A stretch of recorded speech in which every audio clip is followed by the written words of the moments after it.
Oh yeah, maybe this A is now the block of opening. Parmesan. Like, of course, Parmesan's great, but I don't want to chomp into it. Oh, I love a dry cheese. Not for chomping though. For chomping, I want ultimate tooth retention.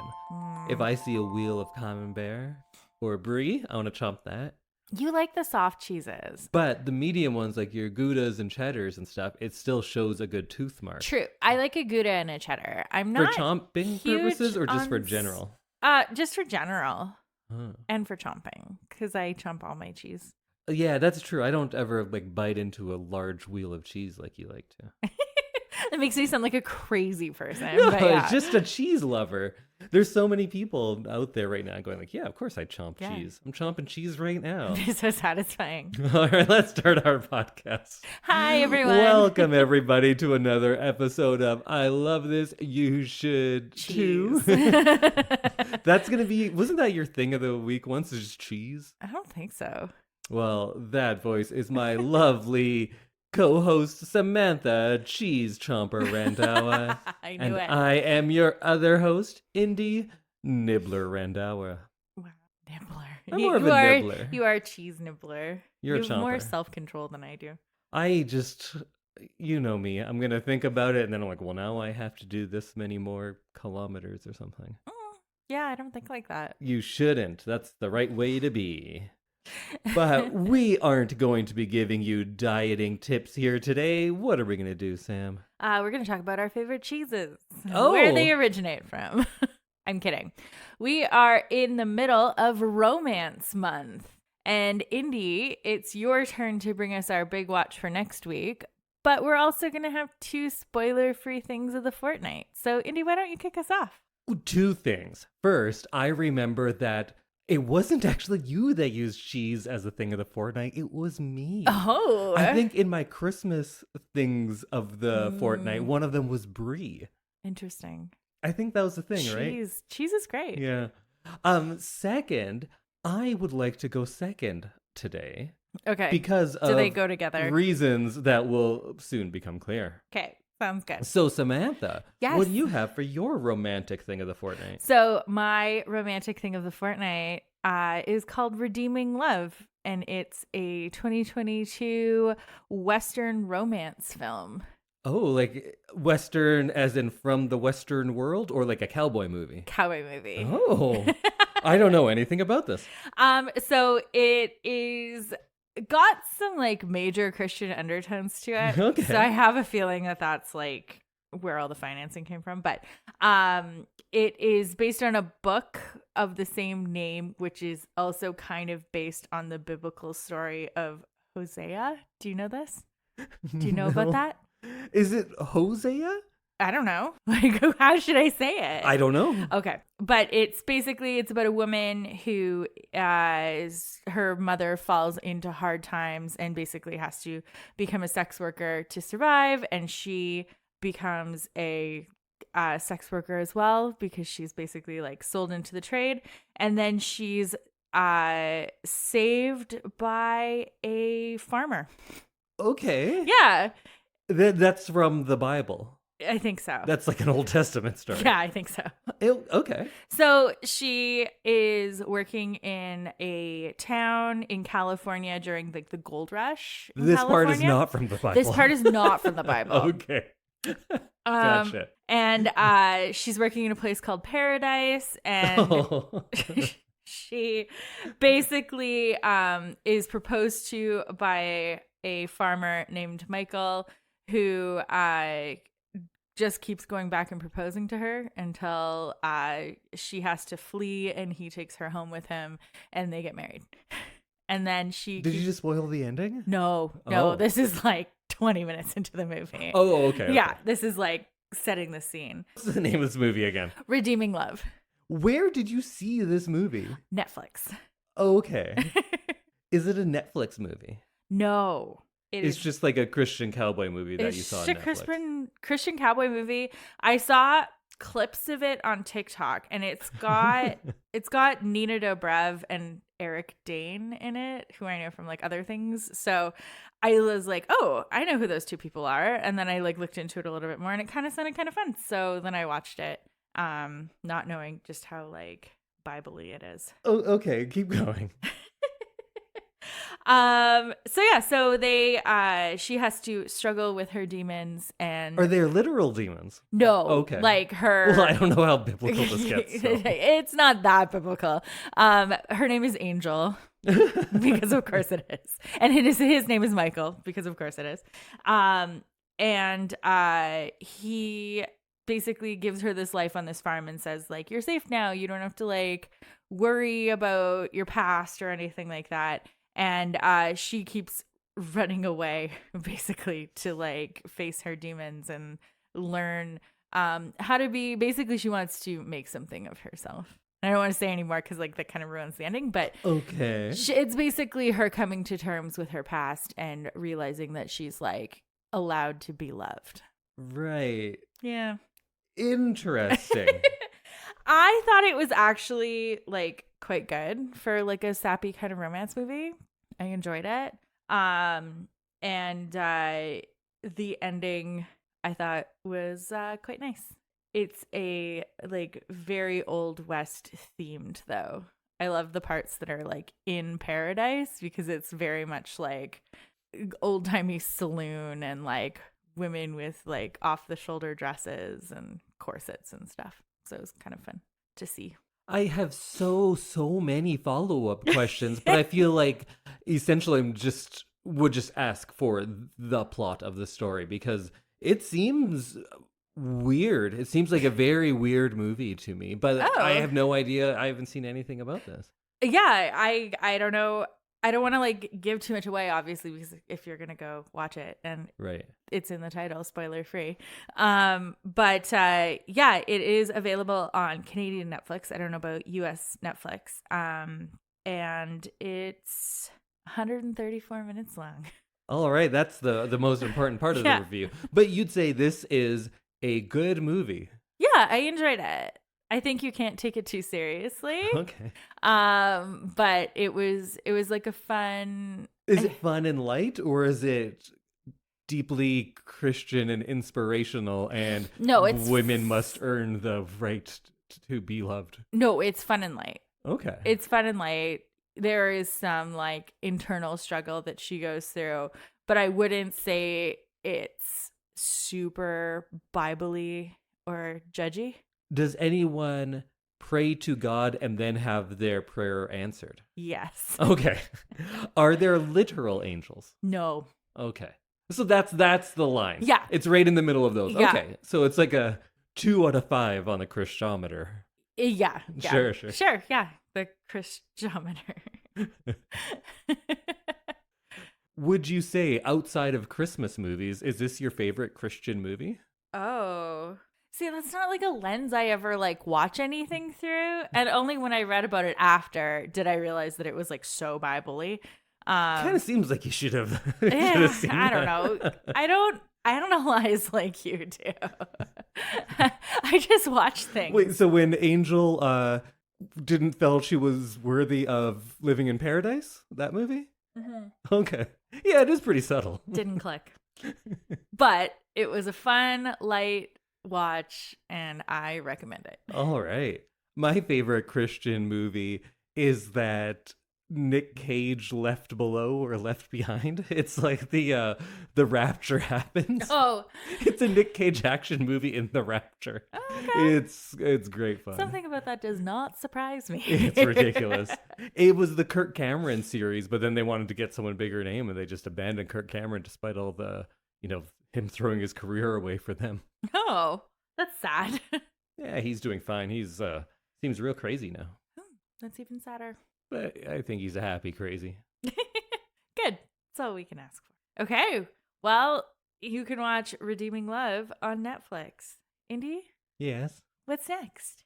What are we doing now? What's going on? It's one of those silly days. Yeah.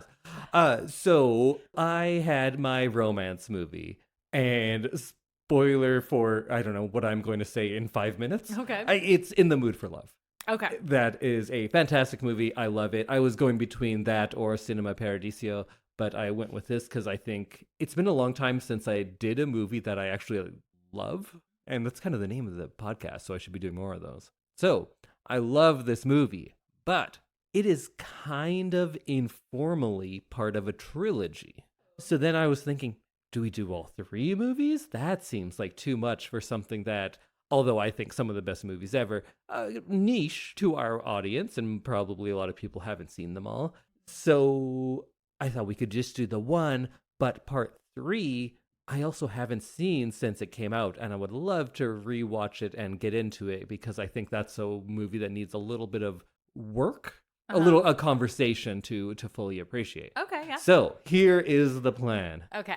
Days of Being Wild from 1990 will be my thing of the fortnight. I'm going to tell you all about that. Okay. Then we will watch In the Mood for Love. Uh-huh. And probably we will watch 2046, the third part. Okay. So probably 2 features. Okay. But right now, my thing of the week is the 1990 Hong Kong drama romance Days of Being Wild. Okay. So Days of Being Wild is, I think, the second film from Wong Kar-Wai, and he is maybe my favorite director, but definitely in that conversation. We did his movie Chungking Express in the past on this, and I say that is my favorite movie ever made. So I'm a big fan of his stuff. And this is a movie he did before it. It stars Leslie Cheung, Andy Chow, Maggie Cheung, and Carina Lau, I guess, is big too. And it is mostly just these few characters. It somehow takes place in Hong Kong where you don't see crowds of people. It all seems very lonely. And to me at first, it was like, oh yeah, they probably couldn't afford all that. And then I thought, oh no, they actually are in Hong Kong. How do they afford not to have all of that? But it is a real low budget movie because this is just when he was getting started. And this movie was not well received when it came out because his first movie has a lot more of that action element. And people thought, oh, this guy makes action elements, but with some cool style and a little bit of romance. But what they learned after seeing more of his work, he makes romance movies with a cool style and a little bit of action. And people didn't like that when the action was so much smaller in this one. But I love it. The look is very unique. It really looks like it's underwater half the time. There's a lot of blues and greens. It's a romance movie at its heart, but not a typical one, I guess. It's not a everything works out in the end. Maybe some things work out, but it's not one where everybody is going to be happy. It's fundamentally a movie about searching for love, yeah, but also searching for belonging. And there's those themes of rebellion, and that's why it's called Days of Being Wild. But it's more related to being rootless and restless rather than any sort of like violent rebellion. And it's a bit of a throwback to these 50s and 60s, they're called Afei movies that were taking place in China that I had fun learning about this week. When I was working out downstairs, I was watching documentaries on Afei cinema. So that was kind of fun. Hey. Yeah. It reminds me a little bit about in our last movie, One True Loves, Sam gave the speech. Sam, the character, not Sam, my wife. Yeah, not me. I didn't give a speech. I don't give a lot of speeches. That's true, but you give more speeches than the average human. True. Anyways, yeah. In this, a lot of these characters feel like they are the main character of their story and everything revolves around them, but we get to see the breakups, the makeups, and that things continue on despite one person and things just keep going. The main character is probably the one played by Leslie Cheung, and he is an incredibly interesting biography if you're not familiar with him, because he was a Chinese singer first and foremost and was huge. And I was about to say, imagine someone as big as Justin Timberlake started being in movies. And then I was like, oh yeah, he is in a lot of movies. But imagine then Justin Timberlake was also winning Oscars. Okay, yeah, Because he was at that level. He was winning like Best Actor awards and doing gritty dramas and romances, not just kind of lighter stuff. Yeah. Although Timberlake's actually a pretty solid actor. Yeah. And he's no Leslie Cheung, but he's like a good comedic actor too. Yeah. Yeah. But then Leslie Cheung also comes out as bisexual. And this is in the early 90s in China and not as well received. And it's not well received now, but definitely it was a shock to a lot of people in the cinema and music world, and in the really if you're consuming Chinese media. So that was a huge story. But the saddest part is he was also suffering from depression and ended up jumping out of a window and killing himself at quite a young age. So his story was he was a big deal. And this was this kind of small artsy movie that he's in. So he plays the lead, and his character is kind of he's a lot like a typical playboy that we would see in a lot of other movies, but it's a little more complex. It's not that he's just this douchebag. He's someone who has just been avoiding the consequences of his actions, and this movie gets into some of the reasons why he is the way he is. It's not saying that this arrogant playboy is a victim, but is showing that the self-destructiveness of that kind of behavior. And while I feel so many other movies either glamorize it or say like, what, it's a bit, look at this bad guy, and he falls into a fountain and we know that he's a loser. This goes into how harmful his actions are to himself. And he has like mother issues that are clearly a part of it. And it is a little too simplistic, the reading that we get in a lot of other movies for something like this. But then the movie also goes seamlessly between kind of three main characters, and you're never quite sure whose story it is, because it's nobody's story. Nobody is the main character, and that's kind of the point of it. Everyone comes and goes, and love comes and goes. And I'm not really spoiling anything in linking it to the next movie, because in the final shot of this movie, we get a new character, someone we've never seen before, and he gets the final shot of the movie. And that character is one of the two main characters in the next movie, In the Mood for Love. Okay. So it's loosely a trilogy because one of the characters appears in the next movie, and the second character of the next movie appears in one scene of this movie. But they're not really the same character. They kind of are not. Rather than it being a trilogy in the sense that this plot and these characters continue through three movies, the ideas around love and acceptance and belonging, those continue through the three movies. With some characters do continue in, but you're never quite sure if that's even supposed to be the same person. It's the same actor and they have the same name. But when they talk in the next movie, they don't have that shared past. So it's not like immediately connected like some movies. So you don't need to see this movie to appreciate the next one. Okay, that's nice. Yeah, so that's why I felt like I'll just do it like this. I was going to ask you about that, because I was like, well, how are we watching like the last two of this trilogy without seeing the first one? But that makes sense. So Li Zhen, Maggie Cheung's character, exists in the next movie as well. But it doesn't seem like the same person to me. But they have the same name. And then Tony Leung's character, who is in the next movie, it's the two leads in The Mood for Love, he appears in about 20 seconds of this movie and never speaks. Oh, okay. So you're like, that. So it's more about the themes. And the themes of this movie are about these cycles of rejection, or that saying, hurt people hurt people. Mm-hmm. We get to see that. And this is perhaps the youth. This is love at a younger age, in the days of being wild. Right. Oh, I'm just kind of putting this together right now. And then we're going to get to see a more mature love in The Mood for Love. And I think, if I'm correct, we're going to see a more reflective look back on one's life in the third movie, 2046, but all centering around love and romance.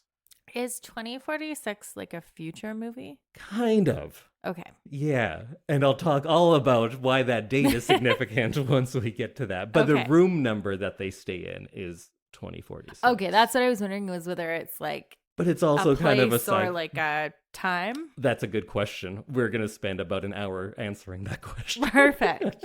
Can't wait. Yeah, so this movie is about kind of people who fall in love against their better judgment, themes that we're going to see more of. People who can clearly see who they should be with, but of course don't convince themselves of that enough to act on it.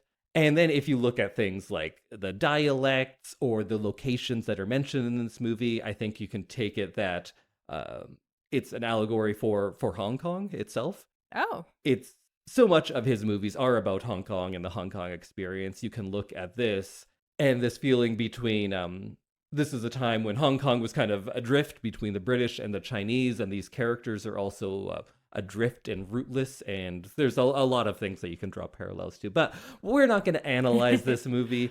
I'm just going to say that it is a good romantic movie, but more an exploration on those days of being wild, and it's a real good introduction into the style of Wong Kar-Wai, which we will talk a lot about next week. Excellent. So that was Days of Being Wild, and next week's big watch is going to be the movie In the Mood for Love from 2000. This is another Wong Kar-Wai movie, is a loose sequel, and this is one of those movies that I think is one of my favorite movies, one of the best movies ever made. I'm pretty sure. Okay. Haven't seen it in a while. Big words. I love it. I love this movie. And it used to be when we started this podcast, there were a bunch of movies that I was like, yeah, this is a 10 out of 10 movie. This is a 10 out of 10. Last season, I think I had one. Oh. And I haven't had one yet this season. Okay. So I predict this might be a 10 out of 10 movie for me. Do you think it's going to be a 10 out of 10 movie for me? No. Okay. Because I think you'll say that it's not fun enough. Okay. It's rare. I can't think of a movie you gave a 10 to that isn't fun. Yeah, you're right. That's good. I trust you to know me better than I know myself. So I think this can get into the 8 to 9 range with you, possibly. okay. Also, you don't often give something that's not in English a more than an 8. Usually. Good point. There are some exceptions, but those are usually fun cartoons. True. So that's my prediction. I think you're still going to really like it, though. Okay. Because it's that good. And it's also not terribly long. So I think you'll like that. Okay. And although subtitled, there is not a lot of dependency on dialogue to convey the plot. Oh, that's good. Because, yeah, sometimes when it's like subtitled and you just have to do all the reading, then, like I've mentioned before, subtitles are hard for me because then I don't watch what's going on screen because I'm too focused on reading. And in this movie, you should absolutely watch the screen. Okay. It is one of the most beautiful movies, I think, as well. Mm-hmm. Not in that there's very cool effects like I love in the animated Spider-Man movies. Yeah. It's not that there's these big epic vistas or anything like that. It's all shots in apartments and diners and things like that, but it looks gorgeous. Okay. Well, I'm excited about that. And I think you will appreciate the style as far as how people are dressed. This is, I think, 1962. It's in the early 60s fun. in Hong Kong, and there are some great dresses. I'm excited about that. You know, I love watching a movie for like the fashion. Yeah. So I'm excited to see some 1960 Hong Kong fashion. And I guess I'm kind of talking to you, but maybe our audience as a whole who doesn't watch a lot of foreign cinema or something, this is one that you can let kind of wash over you. Mm-hmm. If you miss a line or two, it's probably going to be not as important as looking at performances and watching the screen. Okay. So I put priority on that. It's not about analyzing how each technical thing works and like what it makes you feel, and of course I'm who I am, so I'm going to get into a bit of that on the main episode next week. But I think this movie is very well served just to sit and to feel it. Like, there wasn't good words to describe how I felt about Wong Kar-Wai cinema in the past, but now, or if this was 10 years ago, you take a still from any one of these movies and you put it on your Tumblr and you just say mood. That's what these movies are. Now it's a you'd total say mood. Like, it's about the vibes. Oh, it's all about the vibes. Wong Kar-Wai is about the vibes. Nice. So I am going to try to introduce him to our Gen Zers, because I think if they watched it, that's what they'd be like. Oh yeah, it's just all about the vibes. It's a vibe. His movies are such a vibe. It's a total vibe. You're gonna watch it, and I think that's what you're gonna say at the end. Like, wow, that's such a vibe. I'm excited. So it's called In the Mood for Love. It's from the year 2000. It's mostly in Cantonese. Some Shanghaiese? Is that what you'd call the dialect from Shanghai?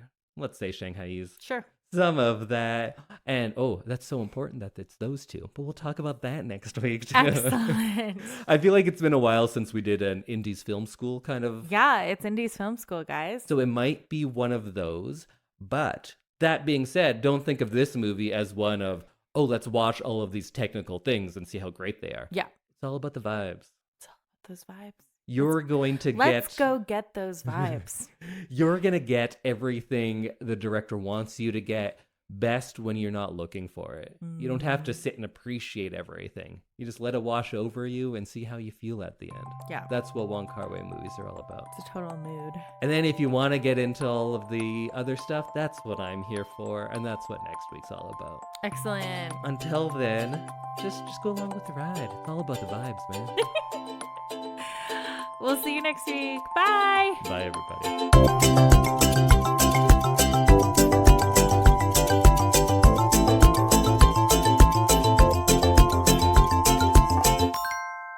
It's really hard to hold a mouth of Prosecco Oh, while you're also not breathing. That's how you should be podcasting, with a mouthful of Prosecco. Well, yeah, that's the aim.